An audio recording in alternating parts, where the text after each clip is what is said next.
अभय 10वीं क्लास का छात्र है। इस उम्र में उसे क्या पता कि प्यार का क्या सिला होता है। वह एक लड़की को मन ही मन चाहने लगा था है और इस बात का एहसास धीरे धीरे होने लगा। एक दिन अभय अपने कॉलेज जा रहा था, तभी उसकी नज़र लड़की की नजरों से टकराती है, जिसे देखने के बाद वह देखता ही रह गया और लड़की उसे कोई भाव ही नहीं दे रही थी। फिर भी अभय उसके पीछे पीछे घर तक जाता था, लेकिन लड़की का दिल पिघल नहीं रहा था। अभय उसको देखने के लिए उसके स्कूल के सामने डेली खड़ा रहता था। यह अभय का डेली का काम हो गया था। 6 महीने देखते देखते ही बीत गए, लेकिन उसे कोई रिस्पांस नहीं मिला। फिर अभय उसके कॉलेज जाना बंद कर दिया। कुछ दिन बाद वह लड़की अभय के लिए बेचैन होने लगती है और उससे पूछती है, अब तुम मुझे देखने के लिए मेरे कॉलेज क्यों नहीं आते हो? तो अभय ने उससे कहा, इतने दिन से आपके चक्कर में आता हूँ, आप देखना तक पसंद नहीं करती हो, तभी से तुम्हारे कॉलेज आना भी छोड़ दिया। उस लड़की ने उससे कहा कि मैं तुम्हारी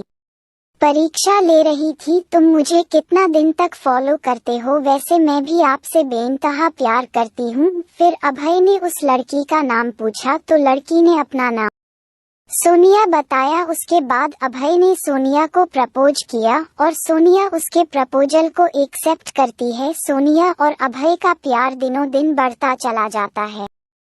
सोनिया और अभय इतना ज्यादा क्लोज हो जाते हैं, साथ में घूमना और पार्क में जाना, डिनर करना, शॉपिंग करना आदत बन गई। अभय और सोनिया का प्यार इतना गहरा होता चला गया, एक दूसरे से बिना मिले रह नहीं पाते थे। जितना प्यार गहरा होता गया, ये प्रेमी जोड़े समाज की नजर में आते गए। धीरे धीरे उनका प्यार इतना ज्यादा हाईलाइट हो गया, लड़की के घर तक बात पहुंच गया और घर वालों को उनका प्यार मंजूर नहीं था। उस लड़की के घर वालों ने उसका कॉलेज जाना भी बंद कर दिए और उसका सेल फोन भी छीन लिए और घर से बाहर भी नहीं निकलने देते थे। एक तरफ सोनिया अभय के प्यार के लिए तड़प रही थी, उधर अभय सोनिया के प्यार के लिए तड़प रहा था। वो एक दूसरे के प्यार में इतने मजबूर हो गए थे, सिर्फ एक नजर देखने के लिए तरस गए थे। और सोनिया के घर वालों ने उसकी शादी करने का प्लान बना रहे थे। और जब ये बात सोनिया को पता चलती है तो सोनिया शादी से डायरेक्ट मना करती है और वो कहती है कि मैं शादी सिर्फ अभय से ही करूंगी, नहीं तो मैं अपनी जान दे दूंगी। यह बात सुनकर भी घर वालों को कोई फर्क नहीं पड़ा, उसे मारने पीटने लगे और धमकाने लगे और अभय को मरने की धमकी दिए। तो इस कारण से शादी से राजी तो हो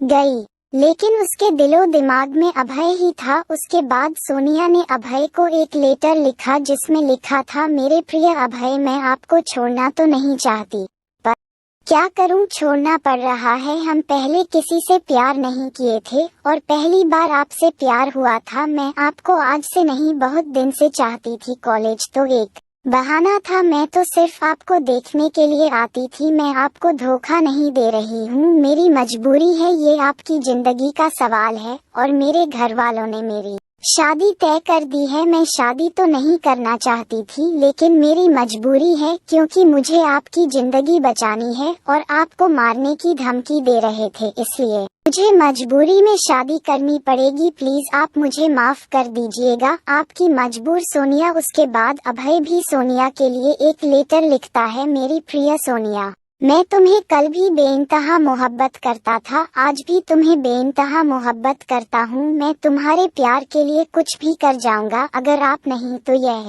जिंदगी किस काम की होगी। हम दोनों ने एक साथ जीने मरने की कस्में खाई थी, तुम ऐसे ही मेरा साथ छोड़कर चली जाओगी। तुमने एक बार भी नहीं सोचा कि तुम्हारे सिवा मेरी जिंदगी में कोई भी नहीं है। सोनिया, मैं तुम्हें कभी भी नहीं भूल पाऊंगा, जब तक मेरी सांसें चलेंगी तो तुम्हारे नाम से ही चलेंगी। वो जिंदगी मुझे नहीं चाहिए जिस जिंदगी में तुम ना हो। सोनिया, जब से हम तुम बिछड़े हैं, तब से मैं तुमसे मिलने की बहुत बार कोशिश की, लेकिन तुम्हारे घर वालों ने मुझे मिलने नहीं दिया। सोनिया, मुझे लगता है कि मेरी जिंदगी में खुशी लिखी ही नहीं है, मेरी जिंदगी में तो सिर्फ आंसू ही आंसू लिखी हैं। अगर तुम मुझे नहीं मिली तो मुझे ये जिंदगी भी नहीं चाहिए। और तुम्हारी खुशी जिसमें हो उसमें मेरी भी खुशी है। यह मेरा आखिरी लेटर है। और सोनिया उसका लेटर रो रो कर पढ़ रही थी और उसी दिन उसकी शादी भी थी। सोनिया को अभय से जुदाई बर्दाश्त नहीं हुई, इसलिए सोनिया ने शादी से पहले ही जहर खा लेती है, जिसके कारण उसकी मौत हो जाती है। और ये सूचना अभय तक पहुंचती है। अभय उसकी मौत का सदमा बर्दाश्त नहीं कर पाता है, जिसके कारण वह भी अपनी जान दे देता है। सच्चे प्यार का अधूरा अंत हो जाता है। ऐसे में प्यार करते हो तो जान देने से बेहतर है निभाना सीखो।